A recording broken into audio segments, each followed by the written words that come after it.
Yet President Macron and some other Western leaders are now calling for an arms embargo against Israel. Shame on them. Tribuners, dunia saat ini sedang tidak baik-baik saja. Perang Ukraina sudah memasuki tahun ketiga. Serbuan Israel ke jalur Gaza telah merenggut puluhan ribu nyawa penduduk Palestina. Kehancuran fisik serta hilangnya nyawa manusia di berbagai medan konflik dunia telah mencapai jumlah yang sangat menyedihkan. Inilah Global Views, sudut pandang kita tentang ragam konflik internasional yang berdampak signifikan kepada kita semua. Embargo senjata Israel dan seruan Macron-Starmer.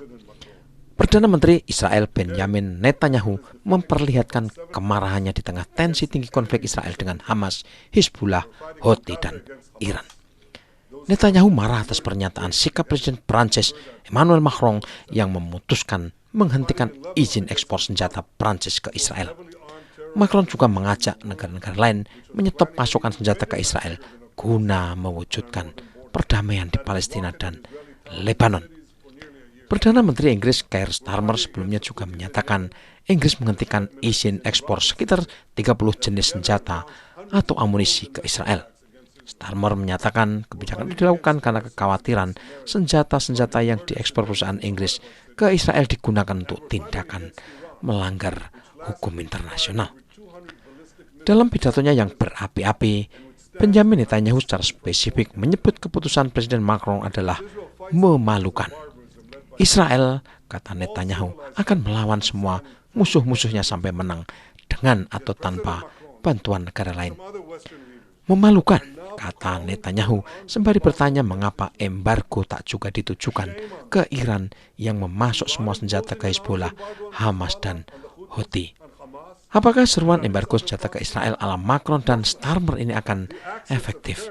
Atau apakah Macron dan Starmer hanya dagang citra politik untuk keperluan urusan domestik?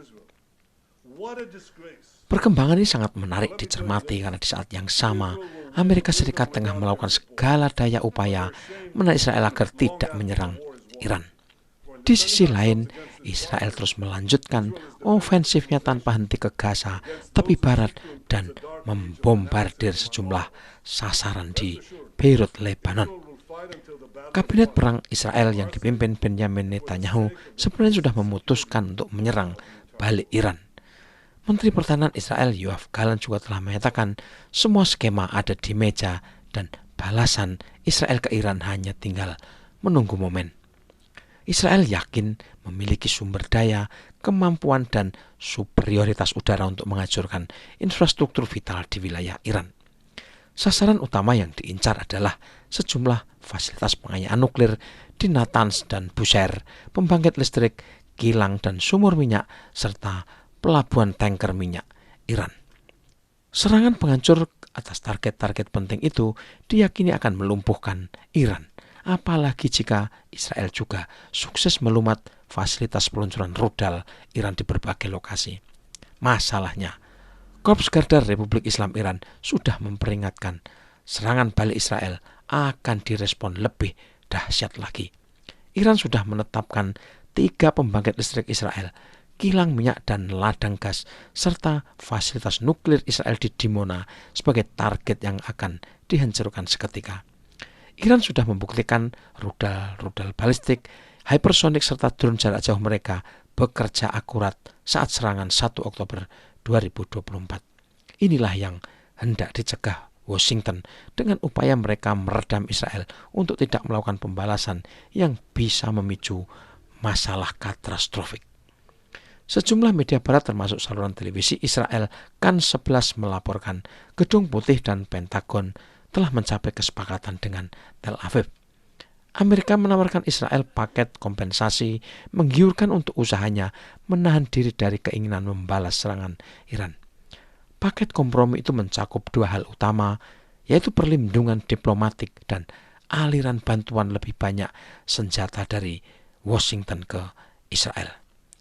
Perlindungan diplomatik sudah pasti Amerika akan menjamin Israel tidak akan tersentuh pendekatan hukum dan politik manapun termasuk di Mahkamah Internasional maupun PBB. Washington akan menjadi ujung tombak melindungi Israel secara politik, termasuk menggunakan hak vetonya di Dewan Keamanan PBB. Pemerintahan Presiden Joe Biden sesungguhnya telah melakukan itu, mengabaikan protes pro-Palestina di kampus-kampus Amerika yang menuntut penghentian bantuan ke Israel. Mengenai bantuan militer, Israel yang bertempur di 5 front selama ini memang telah menjadi anak emas Amerika. Elit Amerika dan Pentagon berusaha memanjakan sekaligus memuluskan Israel tetap menjadi kekuatan militer paling kuat di Timur Tengah. Israel terus dibantu agar mempertahankan supremasi udaranya yang tidak memiliki kekuatan tandingan manapun di kawasan panas itu. Israel dikenal menjadi satu-satunya negara di Timur Tengah, bahkan di dunia, yang diizinkan Amerika mengembangkan jet tempur F-35 Adir buatan raksasa Lockheed Martin.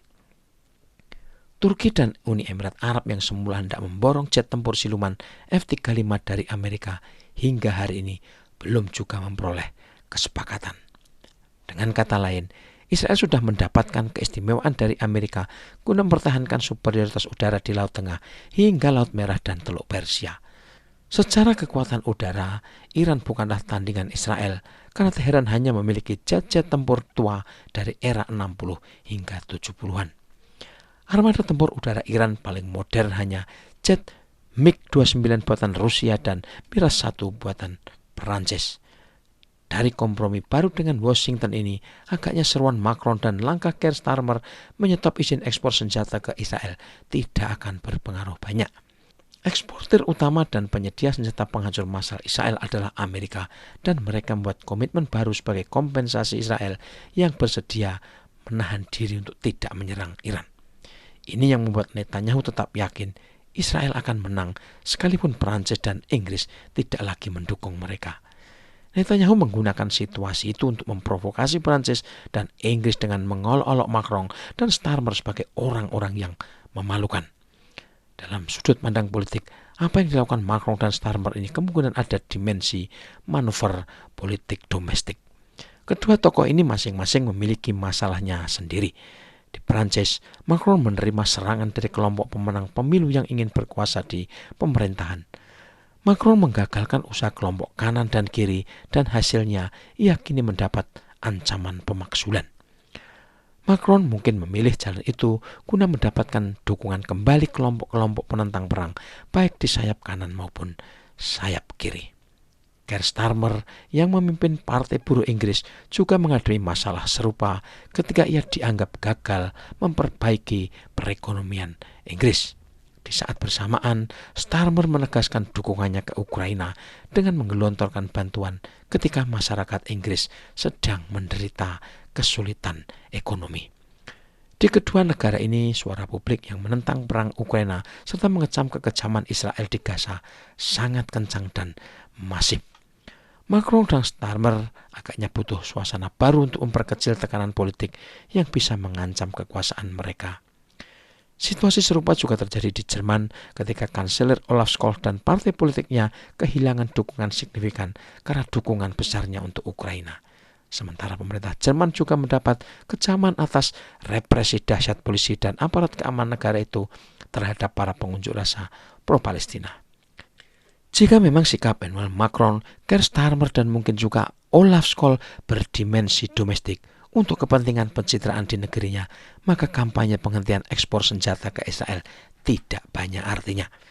Apalagi negara-negara ini adalah kekuatan utama NATO yang praktis ada di bawah hegemoni Amerika Serikat, sehingga sulit untuk mempercayai kata-kata mereka. Di panggung strategis global seperti di Dewan Keamanan PBB, Prancis dan Inggris adalah anggota yang memiliki hak veto.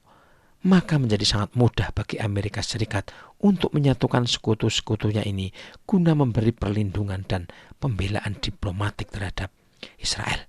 Dengan demikian, impunitas Israel akan terus berlanjut di tengah ketidakberdayaan negara-negara di dunia menghadapi kekejaman Israel di Palestina, Lebanon, dan tempat-tempat lain di Timur Tengah. Tribuners, akhir dari peperangan di Timur Tengah mustahil kita ketahui sekarang. Konflik sudah berlangsung berdekade, bahkan berabad-abad dan tidak menunjukkan tanda-tanda perdamaian.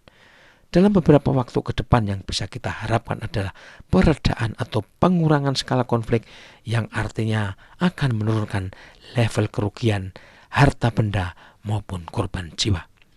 Sepanjang Amerika membiarkan Israel melakukan pelanggaran hukum internasional, penghancuran dan memicu petaka kemanusiaan, maka kata akhir pertempuran itu tidak mungkin kita temukan. Sementara membiarkan kekuatan-kekuatan di Timur Tengah setiap saat mengancam Israel juga tidak akan memberi angin segar perdamaian. Solusi dua negara agaknya bakal menjadi formula pamungkas masalah Timur Tengah. Masalahnya, solusi ini tidak pernah diupayakan secara serius oleh para pemegang kunci. In Israel must stand together.